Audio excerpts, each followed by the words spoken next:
আপনার যে বিবাহ ব্যাপারে আপনার যে ধারণা, মানে যে প্যারা বিষয়টা আর কি, এই প্যারা জিনিসটা যে আপনি জানছেন আসলে জীবনভর, কিন্তু বিবাহের ভিতরে যে একটা মধুময় ব্যাপার আছে ওইটা আপনি নিশ্চয়ই বোঝেন নাই বা আপনাকে কেউ বুঝায়নি, অর্থাৎ আপনাকে বুঝতে হবে এখানেও মধু আছে। এটা বউ জিনিসটা হয়েছে আপনার মৌমাছির মতো।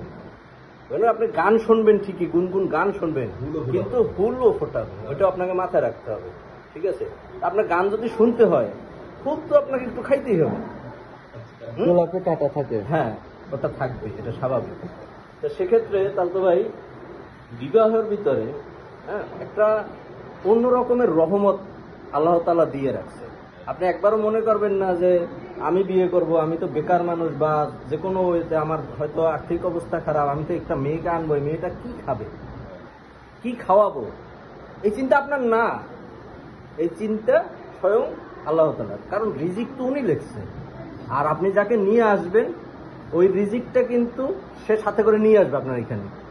আমরা এই জায়গাটাই ভুল করি, যে মেয়েটারে কি খাওয়াবে এই চিন্তা করি। এটা কমপ্লিটলি আসলে একটা ভুল চিন্তা, একটা রং। ঠিক আছে, কারণ আল্লাহ তাআলা একটা পিঁপড়ে পর্যন্ত না খাওয়াই রাখে না, সেখানে তো একটা জলজন্ত মানুষ, এবং সেটা আল্লাহ তাআলা স্পষ্ট বলছে যে তিনি নিজ হাতে আমাদের তৈরি করছেন। একমাত্র মানব জাতিকে আল্লাহ তাআলা নিজ হাতে তৈরি করছে, এই শব্দটা ইউজ করছে। আর কোনো ব্যাপারে আল্লাহ তাআলা এই কথা কখনো বলেনি যে নিজ হাতে তৈরি করছে। তা সেক্ষেত্রে তার বান্দা বা বান্দি, তাকে সে না খাওয়াই তো রাখবে না। এখন এক্ষেত্রে আপনার বা আমার যাই হোক, বিবাহের যখন উপযুক্ত বয়সটা হয়, ওই অবস্থায় কিন্তু আপনাকে বিবাহ করতেই হবে আসলে। যদি না করেন এক্ষেত্রে বয়সের এক্সপায়ার যদি পার হয়ে যায়, না, পার হওয়া তো অনেক পরের কথা বলতেছি। আপনি যখন বিবাহের একটা সময় হয়, একটা ছেলে যখন বিবাহ করার একটা মোটামুটি বয়সে চলে আসে, আপনার মিনিমাম 20, 21, 22 বছর যেটাই আসুক, ওই থেকে বিয়ে করে ফেলার দরকার।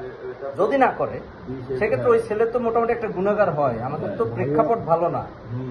ইভেন ওনার বিয়ের ব্যাপারে যদি অন্য কেউ বাধা হয়ে দাঁড়ায়, তারাও সমপরিমাণ গুণাগার হয়। সেটা আপনি মানেন আর না মানেন, এটা আপনাদের ব্যক্তিগত। 20-21 বছরের ছেলেটা তো পড়ালেখাও কমপ্লিট করে, ঠিক আছে, ওর মেয়েটা দিবে কে? এইটাই তো সমস্যা। আমার কথা তো এখানে, এটা তো আমাদের এই সমাজ ব্যবস্থাটা চেঞ্জ হওয়া দরকার। আপনি পড়ালেখা করেন, বিয়ে করে আপনি পড়ালেখা করেন, আপনার সমস্যা নাই। আপনাকে বলে নাই, আমাকে বলে নাই আমি রাত 12টা দিনের 12টা পর্যন্ত ঘুম যাই। এই চিন্তাটা করে যে আমার ছেলেটাকে আমি বিয়ে দেবো, ছেলেটাকে আমি খাওয়াবো, ছেলের ওয়াইফকেও আমি খাওয়াবো, এরকম কোন ফ্যামিলি আপনার পরিচিতর মধ্যেও কেউ পাইছেন? না, এটা আসলে এটা সুন্দর কথা, মানে এই জিনিসটা আসলে আমি কখনো পাইনি, বাট এই জিনিসটা চেঞ্জ হওয়া দরকার। ঠিক আছে, আমরা যখন একটা মেয়ে, মানে যেটা পরের বাড়ির মেয়ে বলা হয়, যে পরের বাড়ির যখন একটা মেয়ে ঘরে আনে, এই কোনো ব্যক্তিত্ব মানে চিন্তা করেন যে ওই মেয়েটা, আমি একটা মেয়ে আনলাম, সবাই চিন্তা করে বউ আনছি। এই বউ আনছি চিন্তাটা থেকেই সমস্যাটা হয়। যদি মনে করতো যে না, এটা আমার একটা মেয়ে, তাহলে তারা মেয়ের মতো দেখতো। এই যে শ্বশুর শাশুড়ি, তারা বাবা মার মতো সম্মান পাইতো, আর ওই বউটা মেয়ের মতো থাকতো। সমস্যাটাই এইখানে। বউটাও শ্বশুর শাশুড়িকে শ্বশুর শাশুড়ি মনে করে, মা মনে করতে পারে না। আবার এই মা বাপগুলোও বউকে মেয়ে মনে করতে পারে না, ওই বউই মনে করে, ছেলের বউ। একই সময় একই সাথে তার মেয়ে, হ্যাঁ, একটা টাইম তার মেয়ে যদি কোনো ভুল করে, তখন তার ভাষ্য একরকম। একটা টাইম তার ছেলের বউ যদি কোনো ভুল করে, তার ভাষ্য কিন্তু কমপ্লিট উল্টা। ঠিক আছে, বিষয়টা একটা ছোট্ট একটা গল্প আসলে আমার মনে পড়ছে, বলা ঠিক হবে না জানি না। এক ব্যক্তির